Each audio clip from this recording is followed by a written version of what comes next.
બાકી હરખું વાગજે ને પેલો અપડો બોલશે હમણે કલ્પેશભાઈ તમે બપોરે ના ઊંઘાય યાર બેહો બેહો આવો મહેમાન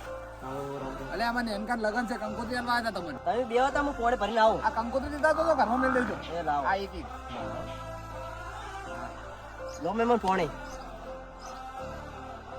તમે બેહો અને હું રોટલાની વ્યવસ્થા કરાવું અલે નાના કલ્પેશભાઈ રોટલા જરૂર નહીં યાર એટલે મારા ભાઈ વેલનો પૂછ્યો યાર ખાવા દે એક જગ્યાએ તો ઓપડે બીજા નંબરની કંકોત્રી ને પેલા સૈલાની છે આરો બટાકાનું કવરા છે ને પેલો પનીરનું શાક કવરા છે ને ક્યારેય રહ ઉધી હશે અહીંયા કણ ઓય ખાવશે અહીંયા કણ સારું મહેમાન અમે નીકળા કોક દાડો આવશે એટલે તમે રોટલા ખાવાય ના આ ભીમા વાંચે જો હો સારું આવજો A few moments later.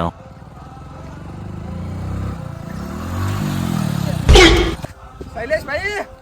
ઓલે શું કામ હતું અલે આ કંકોત્રી હતી તમારી હા જોપે મેલ દો તો હું લઈ લઈશ આ વાયકણ મેલું ભીમા